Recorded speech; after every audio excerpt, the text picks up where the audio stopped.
Reza Aslans is an internationally recognized scholar of religion and an acclaimed author.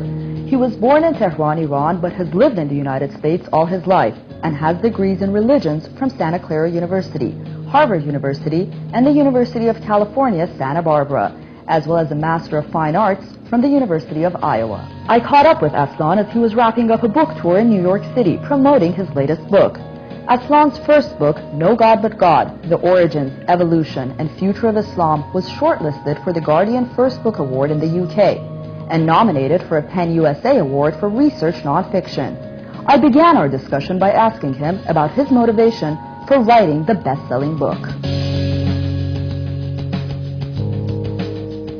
I wrote No God But God not long after September 11th, and primarily as a response to the conversations and dialogues that were being had in the United States and in Western Europe about Islam, which I noticed was being had almost exclusively on the margins of the debate, where you had these people, these extremes on one side and the other, talking back and forth at each other about what Islam is and what Muslims believe, when in reality nobody was really talking about what this sort of vast majority of the moderate middle actually believes. And then more importantly too, a lot of the discussion about Islam seemed to treat it as though it was a monolithic thing, a monolithic tradition and a monolithic faith, when in reality, when you're talking about Islam, you're talking about what is unquestionably the most diverse, the most eclectic religion in the history of the world. And so I wanted to write in a narrative way, in a very accessible way, not just the history of Islam, the theology and the practice of Islam, but also to give a sense of the enormous diversity of the Muslim world, which is why the subtitle is so important, because it's not just about the origins, but it's also about the evolution, the constant evolution, and then the future of Islam. And what you do is you take a topic such as religion, which is extremely complex and extremely diverse, and you break down its evolution and turn it into a narrative. Who was your audience? Who were you targeting? Yeah, well, the idea of writing it as a narrative was an important one for two reasons. One, because as a scholar of religions, I think of religious history differently than, I would think of any other kind of history. When you write about the Prophet Muhammad, or when you write about Moses, or when you write about Jesus, you're not writing about Napoleon. You're not writing about Caesar. You cannot treat sacred history the same way that you treat regular history.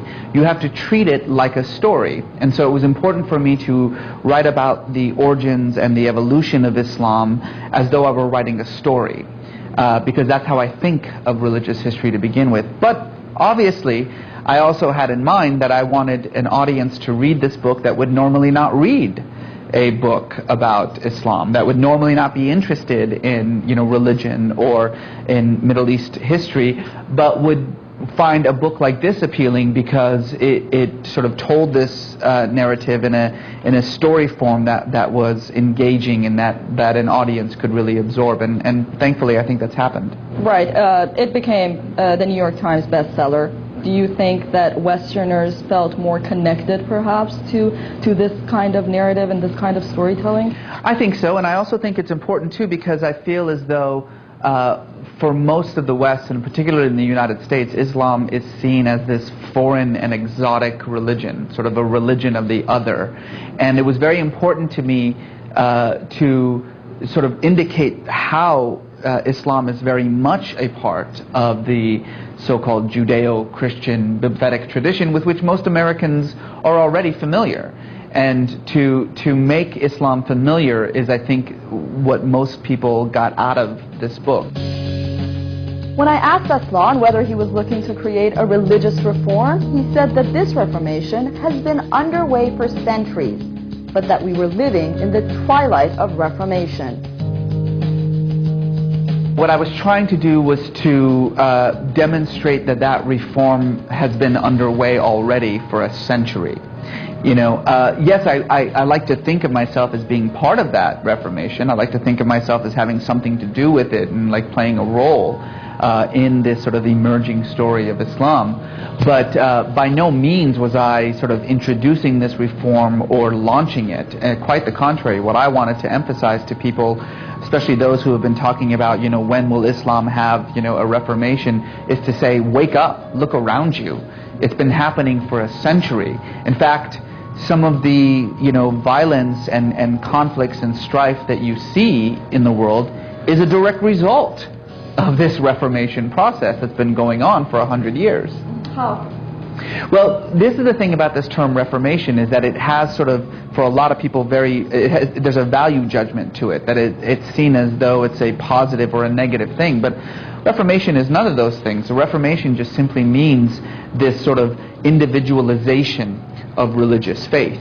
And that's something that you know, all great institutionalized religions experience. And Islam, over the last 100 years, as a result of these kind of widespread increases in literacy and education throughout the Muslim world, the access to new and novel theories and ideas, and especially thanks to these new technologies like satellite television and the internet, there has been this gradual transferring of religious authority out of the hands of the ulama, the sort of religious establishment, and into the hands of individuals who are now going to the Quran for themselves, many for the first time, and who are interpreting the text for themselves, who are coming up with their own very individualistically minded definitions of the meaning and message of Islam, some promoting pluralism and peace and tolerance and democracy, some promoting violence and terror and misogyny. And because in the Muslim world there is no single authority, no sort of Muslim pope that can say what is proper Islam and what is not, or who is a correct Muslim and who is not, then what you have coming out of this Reformation process is a cacophony of voices, all sort of competing with one another in order to be heard. And as one would expect in any kind of shouting match like this, it's usually the loudest voice, the voice of radicalism and extremism, that rises to the surface, but by no means does that mean that that's the majority voice, quite the contrary. Right. In your book, you talk about Reformation and evolution when it comes to Islam, and what the West pointed to after 9/11 was good Muslim, bad Muslim, moderate bad Muslim, that's right. Extreme Muslim. How are these two different? Well, I mean, they have nothing to do with each other whatsoever. Again, you know, the sort of evolution of a religion is inevitable. The reformation of a religion is inevitable. These are processes that cannot be stopped, that they're inherent to the very problem of religion. And the problem of religion, whether you're talking about Judaism, Christianity, Islam, or whether you're talking about Buddhism, Hinduism, Taoism, the problem of religion is institution. When a religion becomes institutionalized, when power and authority rests in the hands of a very few individuals, religion becomes stilted. It becomes stuck in place. And as often happens, it requires, you know, either an individual, and we usually call that individual a prophet, or groups of individuals to reshape and reframe, you know, the religion, to take the authority upon themselves to define what this religion means. That's a Reformation process. We're in the West, particularly in the United States, when we talk about sort of moderate and extremist or good Muslim, bad Muslim, what we really mean by that, certainly what the American administration means by that, is who agrees with us and who doesn't. You know, so that, for instance, you know, the Bush administration liked to constantly make these comments about how it wanted to work with so-called moderate Muslim countries like Saudi Arabia and Egypt, and work against radical Muslim countries like Syria and Iran.